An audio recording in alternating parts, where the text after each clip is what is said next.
चंद्रमा की सुंदरता पर राजा दक्ष की 27 पुत्रियां मोहित हो गईं। वे सभी चंद्रमा से विवाह करना चाहती थीं। दक्ष ने समझाया, सगी बहनों का एक ही पति होने से दाम्पत्य जीवन में बाधा आएगी, लेकिन चंद्रमा के प्रेम में पागल दक्ष पुत्रियां जिद पर अड़ी रहीं। अश्विनी सबसे बड़ी थी। उसने कहा कि पिताजी, हम आपस में मेलजोल से मित्रवत रहेंगे, आपको शिकायत नहीं मिलेगी। दक्ष ने 27 कन्याओं का विवाह चंद्रमा से कर दिया। विवाह से चंद्रमा और उनकी पत्नियां दोनों बहुत प्रसन्न थे, लेकिन ये खुशी ज्यादा दिनों तक नहीं रही।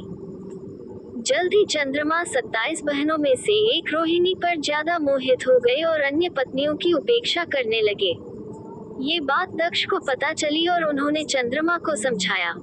कुछ दिनों तक तो चंद्रमा ठीक रहे, लेकिन जल्द ही वापस रोहिणी पर उनकी आसक्ति पहले से भी ज्यादा तेज हो गई।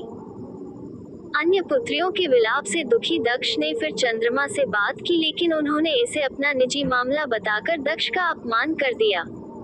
दक्ष प्रजापति थे, कोई देवता भी उनका अनादर नहीं करता था। क्रोधित होकर उन्होंने चंद्रमा को शाप दिया कि तुम क्षय रोग के मरीज हो जाओ। दक्ष के शाप से चंद्रमा क्षय रोग से ग्रस्त होकर धूमिल हो गए। उनकी चमक समाप्त हो गई। पृथ्वी की गति बिगड़ने लगी।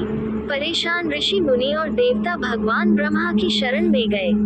ब्रह्मा दक्ष के पिता थे, लेकिन दक्ष के शाप को समाप्त कर पाना उनके वश में नहीं था। उन्होंने देवताओं को शिवजी की शरण में जाने का सुझाव दिया। ब्रह्मा ने कहा, चंद्रदेव भगवान शिव को तप से प्रसन्न करें।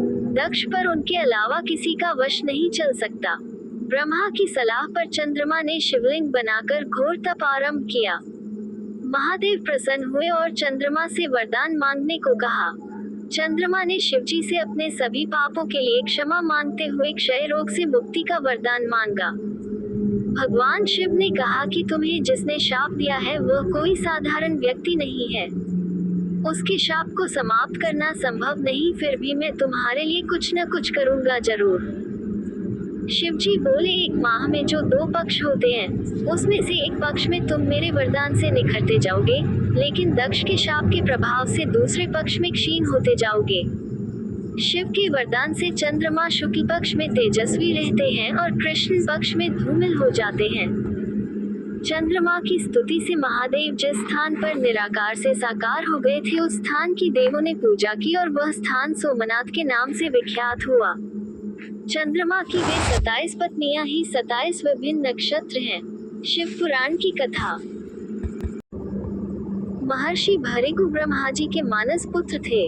उनकी पत्नी का नाम ख्याति था, जो दक्ष की पुत्री थी। महर्षि भृगु सप्तर्षिमंडल के एक ऋषि हैं। सावन और भाद्रपद में वे भगवान सूर्य के रथ पर सवार रहते हैं। एक बार की बात है, सरस्वती नदी के तट पर ऋषि मुनि एकत्रित होकर इस विषय पर चर्चा कर रहे थे कि ब्रह्मा जी, शिवजी और श्री विष्णु में सबसे बड़े और श्रेष्ठ कौन है। इसका कोई निष्कर्ष न निकलता देख उन्होंने त्रिदेवों की परीक्षा लेने का निश्चय किया और ब्रह्मा जी के मानस पुत्र महर्षि भृगु को इस कार्य के लिए नियुक्त किया। महर्षि भृगु सर्वप्रथम ब्रह्मा जी के पास गए। उन्होंने न तो प्रणाम किया और न ही उनकी स्तुति की। ये देख ब्रह्मा जी क्रोधित हो गए। क्रोध की अधिकता से उनका मुख लाल हो गया, आंखों में अंगारे दहकने लगे। लेकिन फिर यह सोचकर कि ये उनके पुत्र हैं, उन्होंने हृदय में उठे क्रोध के आवेग को विवेक बुद्धि में दबा लिया। वहां से महर्षि भृगु कैलाश गए। देवाधिदेव भगवान महादेव ने देखा कि भृगु आ रहे हैं, तो वे प्रसन्न होकर अपने आसन से उठे और उनका आलिंगन करने के लिए भुजाएं फैला दी। किंतु उनकी परीक्षा लेने के लिए भृगु मुनि उनका आलिंगन अस्वीकार करते हुए बोले, महादेव, आप सदा वेदों और धर्म की मर्यादा का उल्लंघन करते हैं। दुष्टों और पापियों को आप जो वरदान देते हैं, उनसे सृष्टि पर भयंकर संकट आ जाता है। इसलिए मैं आपका आलिंगन कदापि नहीं करूंगा। उनकी बात सुनकर भगवान शिव क्रोध से तिलमिला उठे। उन्होंने जैसे ही त्रिशूल उठाकर उन्हें मारना चाहा, वैसे ही भगवती सती ने बहुत अनुनय विनय कर किसी प्रकार से उनका क्रोध शांत किया। इसके बाद भृगु मुनि वैकुंठ लोक गए। उस समय भगवान श्री विष्णु देवी लक्ष्मी की गोद में सिर रख कर लेटे थे। भृगु ने जाते ही उनके वक्ष पर एक तेज लात मारी। भक्त वत्सल भगवान विष्णु शीघ्र ही अपने आसन से उठ खड़े हुए और उन्हें प्रणाम करके उनके चरण सहलाते हुए बोले, भगवान, आपके पैर पर चोट तो नहीं लगी? कृपया इस आसन पर विश्राम कीजिए। भगवान, मुझे आपके शुभ आगमन का ज्ञान न था, इसलिए मैं आपका स्वागत नहीं कर सका। आपके चरणों का स्पर्श तीर्थों को पवित्र करने वाला है। आपके चरणों के स्पर्श से आज मैं धन्य हो गया। भगवान विष्णु का ये प्रेम व्यवहार देखकर महर्षि भृगु की आंखों से आंसू बहने लगे। उसके बाद वे ऋषि मुनियों के पास लौट आए और ब्रह्मा जी, शिव जी और श्री विष्णु के यहाँ के सभी अनुभव विस्तार से कह बताया। उनके अनुभव सुनकर सभी ऋषि मुनि बड़े हैरान हुए और उनके सभी संदेह दूर हो गए।